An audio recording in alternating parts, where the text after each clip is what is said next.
FUSA TV presenta un programa para conocer los principios de Dios. Valores, convivencia y palabras se unen en Conexión Vida.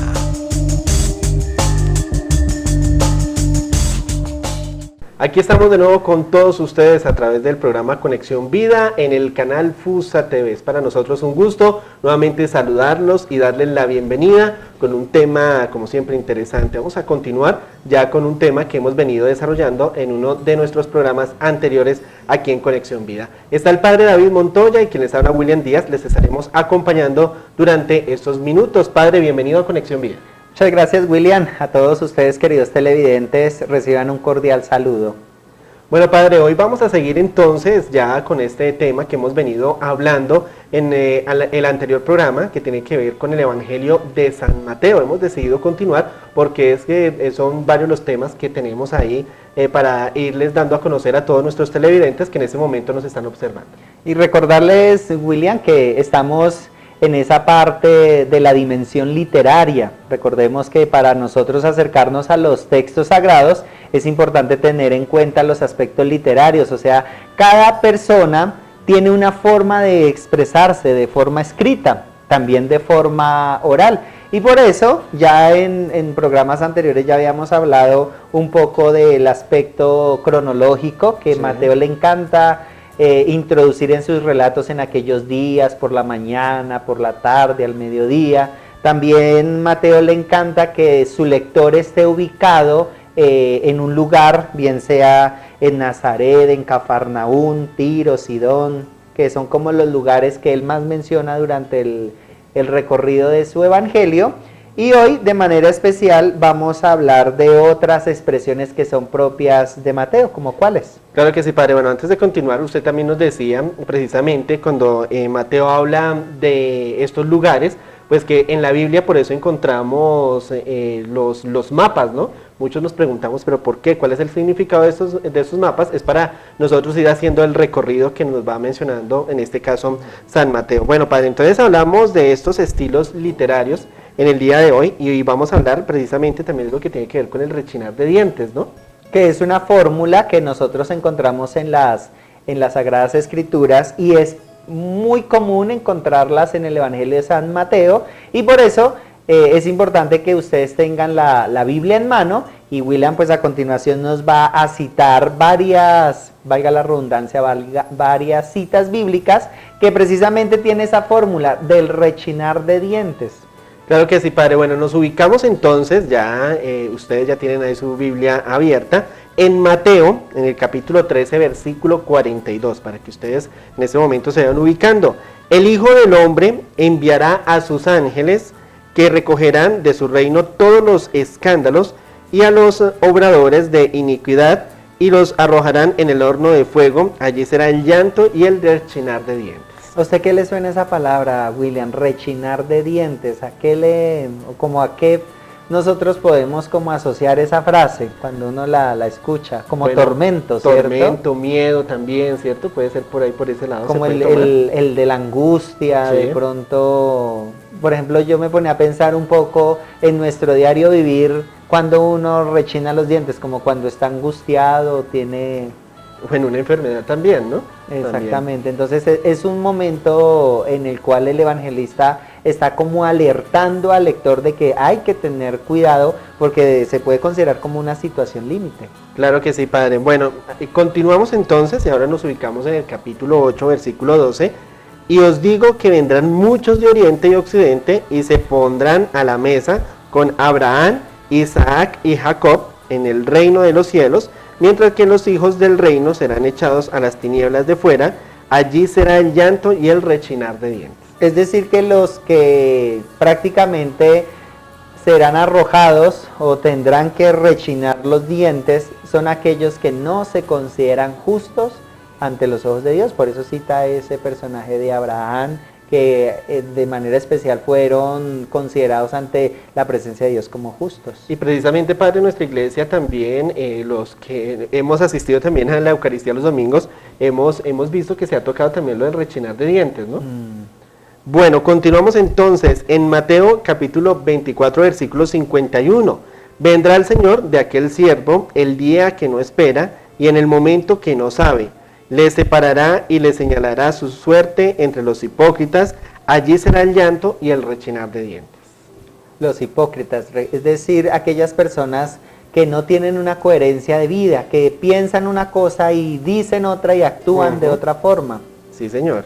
Bueno, y ahora en Mateo, versículo 25, capítulo 25, versículo 30 mejor. Y a ese siervo inútil, echadle a las tinieblas de fuera. Allí será el llanto y el rechinar de dientes.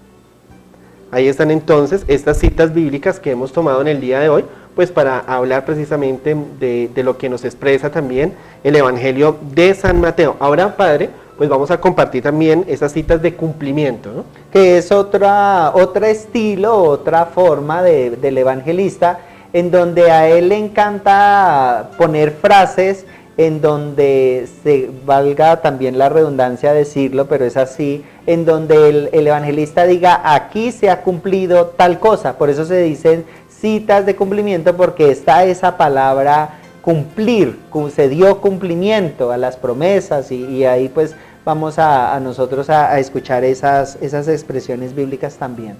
Así es, Padre, pues ahora nos vamos para el capítulo 1, versículo 22, donde nos menciona, todo esto sucedió para que se cumpliese el oráculo del Señor por medio del profeta. Ellos le dijeron, en Belén de Judea, porque así está escrito por medio del profeta. Y tú, Belén, tierra de Judá, no eres la menor entre los principales clanes de Judá, porque de ti saldrá un caudillo que apacentará a mi pueblo Israel. Está en Mateo capítulo 2, versículo 5. Son citas que ustedes, los televidentes, si están atentos a nuestro programa, y para los que se están conectando hasta ahora, son citas que precisamente tienen esa palabra, contienen la palabra cumplir, se cumplió.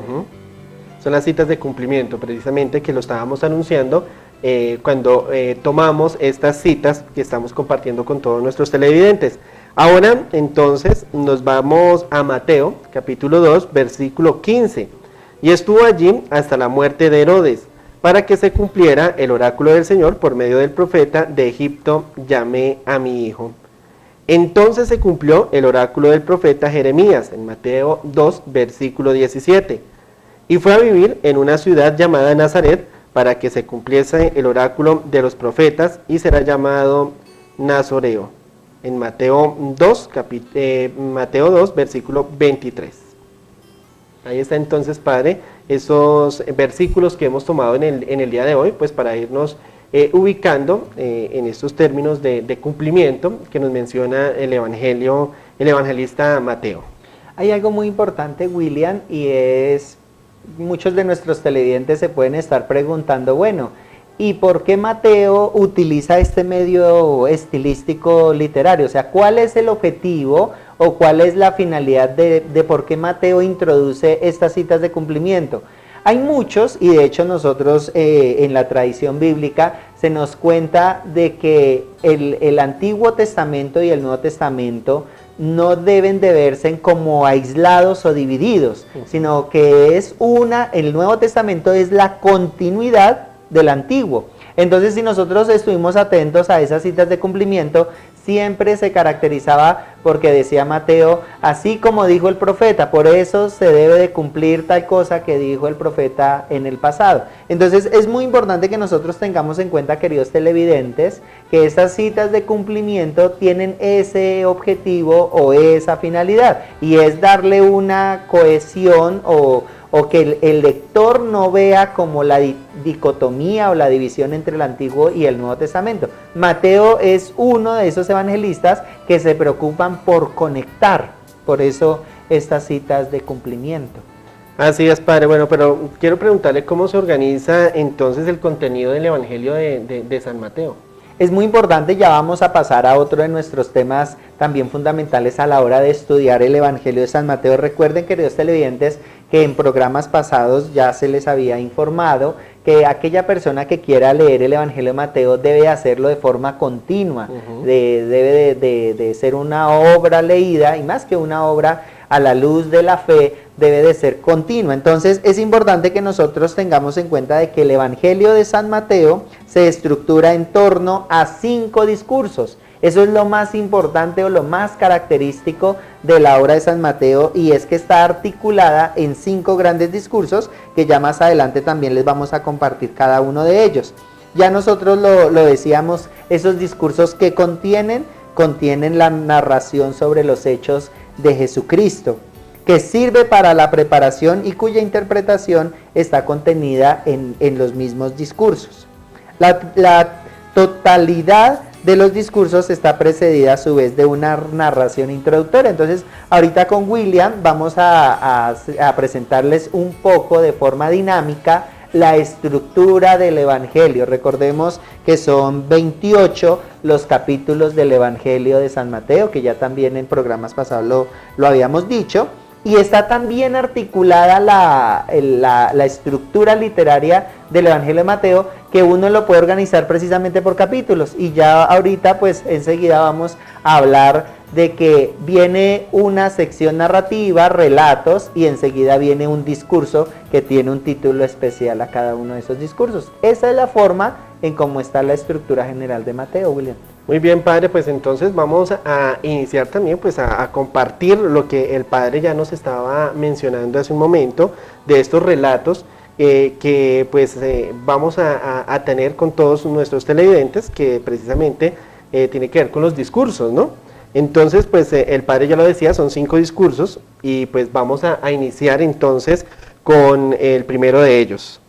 La primera parte, William, es una forma narrativa. Se llama relato o narración de la infancia o el comienzo del ministerio de Jesucristo. Si ustedes miran, lo pueden hacer en sus hogares, mirar los primeros 4 capítulos de Mateo. Va a estar hablando Mateo precisamente de la infancia de Jesús y del comienzo de su ministerio. Ojo con esto, estos 4 primeros capítulos son narrativos, son relatos, no es considerado un discurso. Ya lo que William nos va a compartir a continuación sí es propiamente un discurso. Claro que sí, padre, el discurso del monte, o también llamado discurso evangélico, está contenido en los capítulos 5, 6 y 7. Exactamente, entonces recuerden, los primeros 4 capítulos son narrativos. Ya viene el capítulo 5, 6 y 7, que es el discurso evangélico, para que lo tengamos en cuenta. Después del capítulo 7 viene el capítulo 8 y 9, que es la narración de los 10 milagros que muestran la autoridad de Jesús. Entonces, para que nosotros lo tengamos en cuenta, que el capítulo 8 y 9 nos cuentan los milagros de Jesús. Mateo nos los cuenta ahí en esa sección. Muy bien, padre, pues vamos a hacer una pequeña pausa y ya regresamos con todos ustedes hoy compartiendo precisamente lo que nos trae el Evangelio de San Mateo. No se muevan, ya regresamos.